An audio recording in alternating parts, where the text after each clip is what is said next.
بسم اللہ الرحمن الرحیم۔ السلام علیکم۔ سنو، ابو کو مت بتانا کہ مس فریحہ نے مجھے آج ڈانٹا ہے، میں نے ولی کی طرف دیکھتے ہوئے کہا۔ ارے تمہارے لیے جان بھی حاضر، یہ ولی کا یقین دلانے کا سب سے پیارا انداز تھا۔ میں مطمئن ہو گیا۔ وہ مجھ سے 1 سال چھوٹا تھا، لیکن ابو نے ہمیں ایک ہی جماعت میں داخل کروایا تھا، اسی لیے ہم ساتھ پڑھتے تھے۔ ہمارے بستے، جوتے، کلائی میں بندی گھڑی، حتیٰ کہ بال بھی ایک جیسے بنے ہوتے تھے۔ اگر ہمارے چہروں کے خد و خال مختلف نہ ہوتے تو شاید لوگ ہمیں جڑواں خیال کرتے۔ عمر وہ دیکھو، روز کی طرح آج بھی اسکول سے گھر واپس جاتے ہوئے اس نے میری توجہ اس گاڑی کی جانب مبذول کروائی تھی۔ میں نے اشتیاق سے گاڑی کو دیکھا۔ روزانہ اسکول سے واپس جاتے ہوئے راستے میں پڑنے والے اس پوش علاقے کے بنگلے کے سامنے ہم کچھ دیر ٹھہرا کرتے تھے۔ بنگلے کا مالک نہ صرف امیر بلکہ گاڑیوں کا شوقین بھی معلوم ہوتا تھا۔ تقریباً ہر ماہ بعد اس کے گھر کے گراج میں نئی گاڑی کھڑی ہوتی تھی۔ وہ جب بھی نئی گاڑی لیتا پچھلی والی بیچ دیا کرتا تھا۔ ولی کو تو جیسے انتظار ہوتا تھا کہ کب 1 ماہ گزرے اور گھر کے گراج میں نئی گاڑی کھڑی ہو۔ کبھی کبھی 1 ماہ سے 3-4 دن اوپر بھی ہو جاتے تھے۔ تب میں اور ولی تاریخ گنتے رہتے کہ اب نئی گاڑی آئے گی کہ تب۔ آج پھر پرانی گاڑی کی جگہ نئی گاڑی نے لے لی تھی۔ گاڑی کے مالک کو پتہ بھی نہ تھا کہ 2 10 سال کے بچے اس کی گاڑی کو روزانہ شوق سے دیکھتے ہیں۔ یہ ہمارا ایک بہترین مشغلہ ہوا کرتا تھا۔ مجھے اور ولی کو گلی میں بچوں کے ساتھ کھیلنا بہت اچھا لگتا تھا، لیکن شاید انہیں ہم پسند نہیں تھے۔ میں جب بھی کسی کھیل سے باہر ہو جاتا، عین اسی لمحے ولی بھی کھیل چھوڑ دیا کرتا۔ یہی وجہ تھی کہ محلے کے بچے ہمیں اپنے ساتھ کسی بھی کھیل میں شامل کرنا نہیں چاہتے تھے۔ میں جب ولی سے کہتا کہ وہ میری خاطر کھیل کیوں چھوڑ دیتا ہے تو وہ مسکراتے ہوئے کہتا تھا کہ تمہارے لیے جان بھی حاضر۔ پھر میں نے اور ولی نے بھی ان کے ساتھ کھیلنا چھوڑ دیا۔ ہم سرما کی نرم گرم دھوپ میں سائیکل پر ریس لگایا کرتے تھے، اور ریس لگاتے جب ہم تھک جاتے تو قریب بنے پارک میں ایک بینچ پر بیٹھ جاتے۔ اس بینچ کے پیچھے ایک بڑا سا درخت ہوا کرتا تھا جس نے پوری بینچ کو سائے میں لیا ہوا ہوتا۔ وہ ہماری من پسند جگہ ہوا کرتی تھی۔ ولی کو رنگوں سے بہت لگاؤ تھا، وہ ایک اچھا مصور تھا۔ ایک مرتبہ وہ اپنے ساتھ ہرے رنگ کی شیشی اور برش لایا، اور اس نے برش کو رنگ میں ڈبو کر بینچ پر عمر ولی لکھ دیا، اور پھر وہ بینچ ہماری ہو گئی۔ ہم اسکول میں بھی ساتھ رہتے تھے، محلے میں بھی، حتیٰ کہ گھر میں بھی ہمارا کمرہ مشترکہ تھا۔ میرا ولی کے علاوہ کوئی دوست نہیں تھا، اور اس کا بھی میرے علاوہ کوئی دوست نہ تھا۔ میں اور وہ جیسے ایک دوسرے کے لیے لازم و ملزوم تھے۔ ہمارے برابر والوں نے اپنے گھر میں آم کا درخت لگایا ہوا تھا۔ جون اور جولائی کی تپتی ہوئی گرمیوں میں ان کے درختوں پر وافر مقدار میں آم آتے تھے، جسے وہ ہمارے گھر بھی بھجواتے تھے۔ لیکن جو مزہ اپنی غلیل سے ان کے درخت پر موجود کیریاں توڑنے کا تھا، وہ آم کھانے میں کہاں آتا تھا۔ گرمیوں میں یہ ہمارا پسندیدہ مشغلہ ہوتا تھا۔ کئی بار پکڑے جانے پر ابو سے ہمیں ڈانٹ بھی پڑتی تھی، لیکن ولی ہر مرتبہ الزام اپنے سر پر لے لیتا تھا۔ میرے لیے تو وہ جان بھی دے دیتا۔ پھر سردیاں آتی تو ہم لحاف میں دبک کر چلغوزے کھایا کرتے، اشتیاق احمد اور ابن صفی کے ناول پڑھا کرتے۔ سردیاں ہمارا پسندیدہ موسم ہوا کرتی تھی۔ ہماری لڑائیاں بھی بہت ہوا کرتی تھی۔ کبھی کبھار ناراضی اتنی ہوتی کہ ہم بول چال بھی بند کر دیتے، لیکن کبھی بھی 1 دن سے زیادہ ناراض نہیں رہتے تھے۔ ولی میرے پاس آتا تو میں اسے نظر انداز کرتے ہوئے اپنی کتاب پڑھتا رہتا، حالانکہ میں کنکھیوں سے اسے ہی دیکھ رہا ہوتا تھا۔ پھر وہ بآواز بلند کہتا، جو شخص اپنے بھائی سے 3 دن سے زیادہ ناراض رہتا ہے اس کی نماز قبول نہیں ہوتی۔ میں بے ساختہ مسکرا دیتا۔ کبھی وہ میرا پسندیدہ کھلونا لے آتا تو کبھی آ کر مجھے بتاتا کہ پچھلی گلی والے انکل نے نئی گاڑی لے لی ہے، اور میں جلدی سے اٹھ کر اس کے ساتھ باہر بھاگتا، اور یوں ہماری صلح ہو جایا کرتی۔ ہمیشہ ولی ہی مجھے منایا کرتا تھا۔ میں نے اسے کبھی منانے کی کوشش نہیں کی، کیونکہ مجھے لگتا تھا کہ میں اس سے 1 سال بڑا ہوں تو اسے ہی منانا چاہیے، اور وہ ہمیشہ مجھے منا لیا کرتا تھا۔ ولی جب پیدا ہوا تو ہماری امی کا انتقال ہو گیا تھا۔ ان کے جانے کے بعد ہمیں ابو نے پالا تھا۔ انہوں نے ہی ہمیں چلنا اور بولنا سکھایا تھا۔ میں نے جو پہلا لفظ سیکھا وہ ابو تھا، لیکن ولی نے جو لفظ سیکھا وہ عمر تھا۔ میں نے اور ولی نے بہترین نمبروں سے میٹرک کا امتحان پاس کیا تھا۔ ہم دونوں نے کالج میں داخلے کے لیے درخواستیں بھی جمع کروا دی تھی۔ ولی کا نام شہر کے اول نمبر کے کالج کی میرٹ لسٹ میں تھا، جبکہ میرا دوسرے نمبر کے کالج میں، لیکن ولی نے داخلہ میرے کالج میں لے لیا۔ جس نے بھی سنا وہ حیران ہوا کہ بھلا اول نمبر کے کالج کو بھی کوئی چھوڑتا ہے کیا؟ حتیٰ کہ میں نے بھی اس سے پوچھا، اس کا کہنا تھا عمر اور ولی ہمیشہ ساتھ رہیں گے۔ سال گزرتے گئے، ہم کالج سے فارغ التحصیل ہو کر یونیورسٹی میں داخل ہو گئے تھے۔ یہاں بھی ہم ساتھ تھے۔ بچپن گزارا تو ترجیحات بھی بدل گئی۔ اب ہم راتوں کو جاگ کر ناول پڑھنے کی بجائے اسائنمنٹ بنایا کرتے تھے۔ ہمارے گھر ٹی وی آ گیا تھا اور اب ہمارا پسندیدہ مشغلہ نیشنل جیوگرافی کے ایڈونچر دیکھنا ہوتا تھا۔ اب ہم سائیکل کی ریس لگانے کی بجائے کرکٹ کھیلا کرتے تھے، اور محلے کے لڑکے کہیں ہمیں کھیل سے باہر نہ نکال دیں، اسی لیے ہم اب کبھی بھی مخالف ٹیم میں نہیں ہوتے، بلکہ ہمیشہ ایک ہی ٹیم میں ہوا کرتے تاکہ ہمیں ایک دوسرے کے مخالف نہ کھیلنا پڑے۔ لیکن ایک چیز جو ابھی بھی نہیں بدلی تھی، وہ عمر ولی کی وہ بینچ تھی جس پر ہمارا نام ہمیشہ کے لیے لکھا رہ گیا تھا۔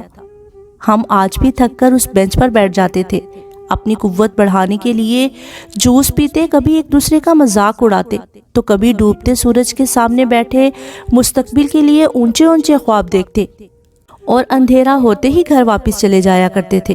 ہم نے اپنی تعلیم ساتھ ہی مکمل کی اور ڈگریاں لینے کے بعد خوشی سے ایک دوسرے کو گلے لگایا تھا۔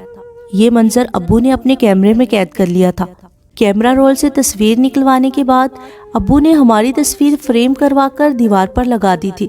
ہم دونوں ایک ہی جیسے قد کاٹ کے تھے، کالے گاؤن پہنے اور سر پر گریجویشن کیپ لگائے۔ ہم نے ایک دوسرے کے کندھوں پر ہاتھ رکھا ہوا تھا۔ میرے چہرے کے قد و خال ابو جیسے تھے، بلکہ ملنے جلنے والے تو کہتے تھے کہ ابو بھی اپنی جوانی میں بالکل میرے جیسے تھے، جبکہ ولی نے ہو بہو امی کے قد و خال لیے تھے۔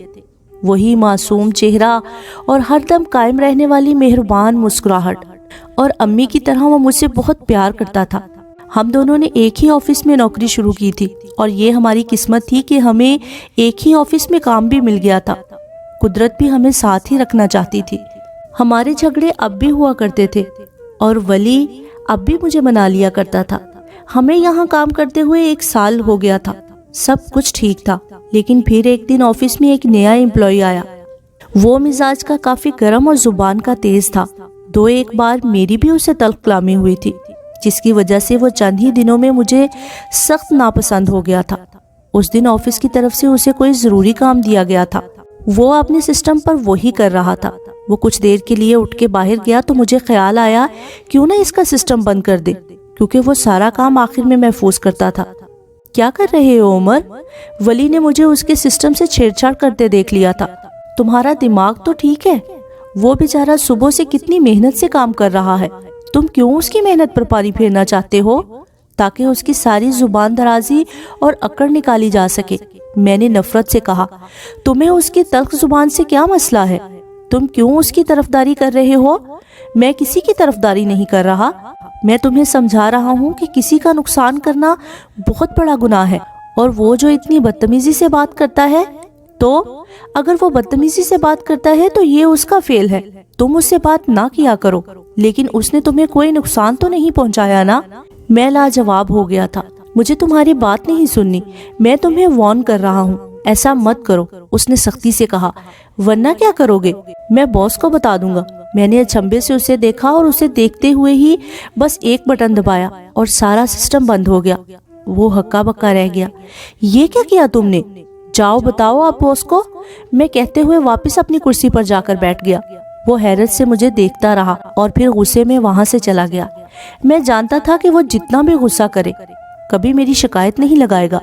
تھوڑی دیر بعد جب میرا کولیگ واپس آیا تو اپنی محنت کو برباد ہوا دیکھ کر سر پکڑ کر رہ گیا تھا۔ مجھے ایک عجیب سی خوشی ہوئی تھی، لیکن یہ خوشی دیر پا ثابت نہ ہو سکی، کیونکہ کچھ دیر میں ہی باس نے مجھے اور میرے کولیگ کو کمرے میں بلایا۔ وہاں ولی بھی موجود تھا۔ مجھے حیرت کا شدید جھٹکا لگا۔ اس نے انہیں سب بتا دیا تھا، اور جب بھائی ہی خلاف گواہی دے دے تو کون یقین کرے گا؟ مجھے باس نے بہت ڈانٹا اور اسی لمحے مجھے یہ کہہ کر فائر کر دیا کہ انہیں کسی خود غرض انسان کی ضرورت نہیں ہے۔ آفس سے نکلتے ہوئے میں نے ایک نظر ولی کو دیکھا۔ اس کے چہرے پر افسوس تو تھا، لیکن شرمندگی نہ تھی، جیسے اسے یقین ہو کہ اس نے جو بھی کیا صحیح کیا تھا۔ اس کے بعد میری اس سے بول چال بند ہو گئی۔ مجھے لگا کہ شاید وہ مجھے منانے آئے گا، پر وہ نہیں آیا، حتیٰ کہ اس نے میرے نوکری سے نکالے جانے کے بعد بھی نوکری نہیں چھوڑی، حالانکہ وہ کبھی بھی اس جگہ پر نہیں رہتا تھا جہاں سے مجھے نکال دیا جاتا تھا۔ ایک کے بعد ایک میرے تمام اندازے غلط ثابت ہو رہے تھے۔ ایسا پہلی بار ہوا کہ ہم دونوں نے ایک دوسرے کو منانا تو دور کی بات، مخاطب کرنا بھی چھوڑ دیا تھا۔ گھر میں میری شادی کی تیاریاں چل رہی تھی۔ اس واقعے کے کچھ عرصے کے بعد ہی مجھے دوسری نوکری بھی مل گئی تھی، لیکن میری اور ولی کی بول چال اب تک بحال نہ ہو سکی تھی۔ ابو نے ہمارے درمیان کا یہ تناؤ محسوس کر لیا تھا، لیکن کہا کچھ نہیں۔ شاید شادی کی وجہ سے گھر مہمانوں سے بھرا ہوا تھا اور وہ سب کے سامنے بات نہیں کرنا چاہتے تھے۔ کئی مرتبہ میں نے سوچا کہ میں ہی اسے منا لیتا ہوں، لیکن ہر بار باس کے آفس میں ہوئی اپنی تذلیل یاد آ جاتی۔ ٹھیک ہے، مجھے یہ احساس ہو گیا تھا کہ غلطی میری تھی، لیکن کیا یہ صحیح تھا کہ ولی میری شکایت لگا دیتا؟ وہ مجھے بعد میں آرام سے سمجھا بھی تو سکتا تھا نا۔ اور پھر وہ اب تک مجھے منانے بھی نہیں آیا۔ میرے نکاح سے 2 روز قبل میں نے اسے ابو سے کہتے سنا کہ اس نے کمپنی کی جانب سے لاہور میں ایک پروجیکٹ سائن کیا ہے، اسی سلسلے میں اسے وہاں منتقل ہونا ہے۔ چونکہ کام 3-4 سالوں پر محیط تھا، اسی لیے رہائش کا انتظام بھی انہی کی جانب سے کیا گیا تھا۔ کب جانا ہے؟ ابو نے پوچھا۔ میں بظاہر ٹی وی دیکھ رہا تھا، لیکن میرے کان اسی جانب لگے تھے۔ کل، اس نے بتایا، اور پھر وہ چلا گیا۔ اس نے میرے نکاح تک رکنا گوارا نہ کیا۔ جب وہ سامان باندھ کر دروازے پر ابو سے گلے مل رہا تھا تو میرا دل چاہا اسے روک لوں، اس سے کہوں کہ 2 دن بعد چلا جائے۔ میں کہتا تو وہ ضرور مان لیتا، کیونکہ وہ میری کسی بات کو رد نہیں کرتا تھا۔ لیکن میری انا نے مجھ سے کہا کہ جب اسے احساس نہیں کہ اس کے بھائی کی شادی ہے تو میں کیوں اسے روکوں؟ میں اس سے بڑا ہوں، اسے آنا چاہیے میرے پاس۔ میں نے اسے نہیں روکا۔ جب وہ جانے کے لیے گاڑی میں سامان رکھ رہا تھا تو ایک لمحے کو میں نے اپنی انا کو بھلا کر اس سے کہا، خیال سے جانا۔ اس نے مجھے دیکھا اور آگے بڑھ کر مجھے گلے لگایا، پھر خدا حافظ کہہ کر چلا گیا۔ وہ جیت گیا تھا۔ اس نے مجھے گلے لگانے میں پہل کی تھی، لیکن اسی لمحے میری انا نے پھر مجھ سے کہا، وہ معافی بھی تو مانگ سکتا تھا نا۔ اس نے معافی تو نہ مانگی۔ ولی کی شادی وہیں لاہور میں ہوئی۔ ابو 2 ماہ پہلے ہی اس کے پاس رہنے جا چکے تھے۔ مجھے بھی ساتھ چلنے کو کہا، لیکن میں نے یہ کہہ کر انکار کر دیا کہ ابھی 2 ماہ باقی ہے نا، میں بعد میں جاؤں گا۔ لیکن میں شادی پر نہیں گیا، اپنی بیوی اور دونوں بیٹیوں کو بھیج دیا، لیکن اپنے کام کا بہانہ بنا کے خود کراچی میں ہی رہا تھا۔ ولی لاہور میں مستقل طور پر رہائش پذیر ہو گیا تھا۔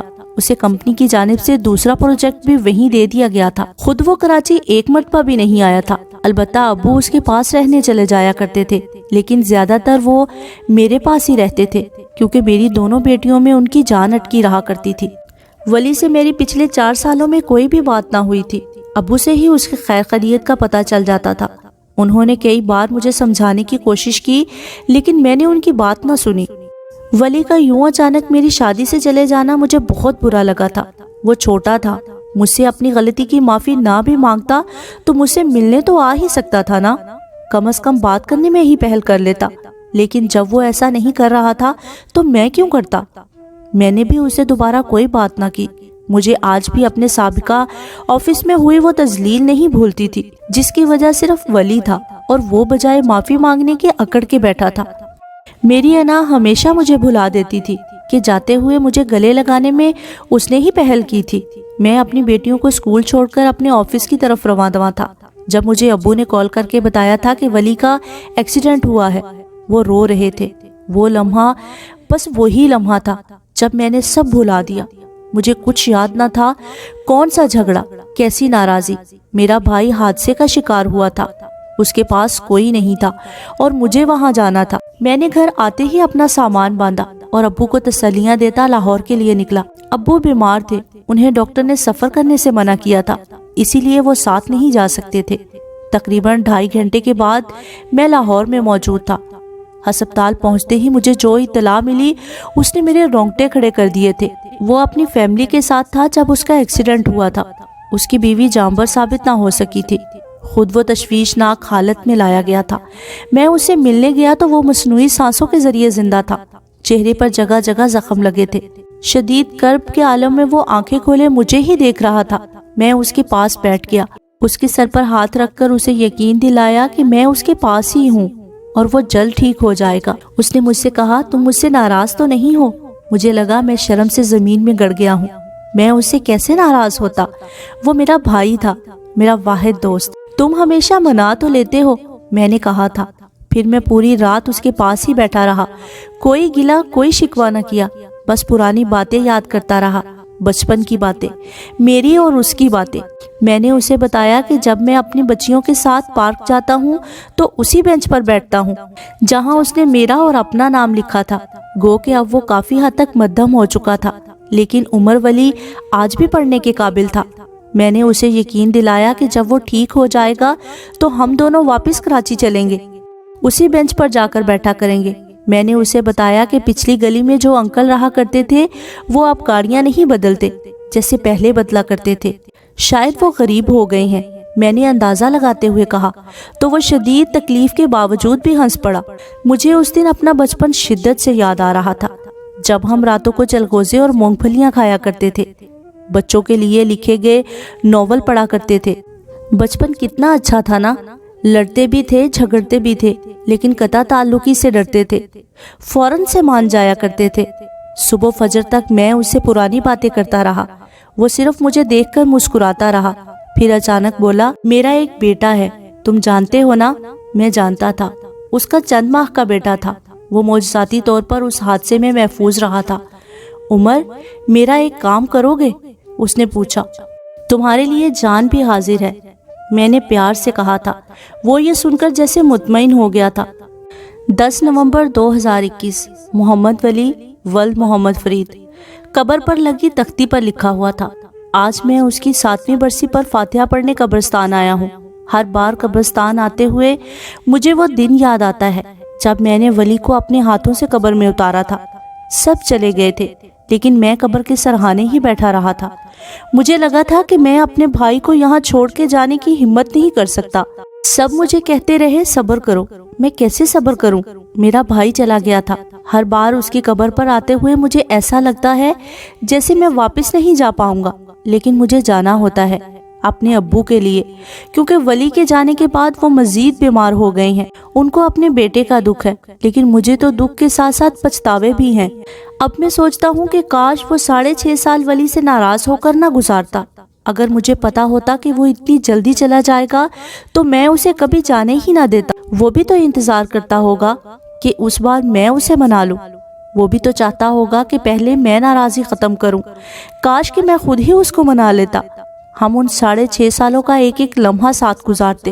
لیکن میری تو انا میری محبت سے زیادہ بڑی تھی۔ میں آج بھی اس بینچ پر جا کے بیٹھ جایا کرتا ہوں جہاں اس کی لکھائی میں عمر ولی لکھا ہوا ہے، لیکن اسے لکھنے والا خود دوسرے جہان جا چکا ہے۔ آج بھی پڑوسیوں کے درخت پر کیریاں لگتی ہیں، لیکن انہیں توڑنے والا اب کبھی واپس نہیں آئے گا۔ ہماری گریجویشن کی آخری تصویر آج بھی دیوار پر لگی ہے اور میں روز وہاں سے گزرتے ہوئے اسے دیکھتا ہوں۔ میرا دل کٹ کے رہ جاتا ہے، کاش وہ زندہ ہوتا، کوئی میرا سب کچھ لے لے، لیکن میرا بھائی واپس لا دے۔ اسے نہ لا سکے تو وہ 6.5 سال ہی واپس لا دے جس میں نے اسے قطع تعلق کیا تھا۔ میں اسے پھر کبھی ناراض نہ ہوں گا۔ ہماری انا ہم سے ایسا کیوں کرواتی ہے؟ کیوں ہمیں پچھتانے کے لیے چھوڑ دیتی ہے؟ بابا گھر چلے؟ ولی نے میرے کندھوں پر ہاتھ رکھتے ہوئے پوچھا تو میں نے سر اٹھا کر اسے دیکھا۔ وہی معصوم چہرہ اور مہربان مسکراہٹ جو اس کے باپ کے چہرے پر ہوا کرتی تھی۔ ولی نے اپنی آخری سانسیں لیتے ہوئے اپنے بیٹے کی ذمہ داری مجھے سونپی تھی۔ کیا نام ہے تمہارے بیٹے کا؟ میں نے اسے پوچھا تھا۔ عمر ولی، اس نے کہا تھا۔ یہ ولی کی میرے لیے محبت تھی۔ اس کے بیٹے کا نام تمام کاغذات میں عمر ہی تھا، لیکن میں اسے ولی پکارتا تھا کہ یہ ولی کے لیے میری محبت تھی۔ وہ کہتا تھا کہ عمر ولی ہمیشہ ساتھ رہیں گے۔ میں نے کھڑے ہوتے ہوئے اس کا ہاتھ تھاما اور اس کے ساتھ چلنے لگا۔ بابا، آپ مجھے راستے سے آئس کریم لے کر دیں گے نا؟ اس نے معصومیت سے پوچھا۔ میری بیٹیوں کی طرح وہ بھی مجھے بابا کہتا تھا۔ میں نے مسکراتے ہوئے اسے دیکھا اور پیار سے کہا، تمہارے لیے جان بھی حاضر۔ وہ ہنسنے لگا تو میں بھی مسکرا دیا۔ ہم دونوں باتیں کرتے ہوئے گھر کی جانب رواں دواں ہیں۔ میں نے یہ سوچ لیا ہے کہ میں اپنے بچوں کو معاف کرنا اور معافی مانگنا دونوں سکھاؤں گا۔ میں انہیں پہل کرنا سکھاؤں گا۔ اور انہیں بتاؤں گا کہ انا محبت سے بڑی نہیں ہونی چاہیے،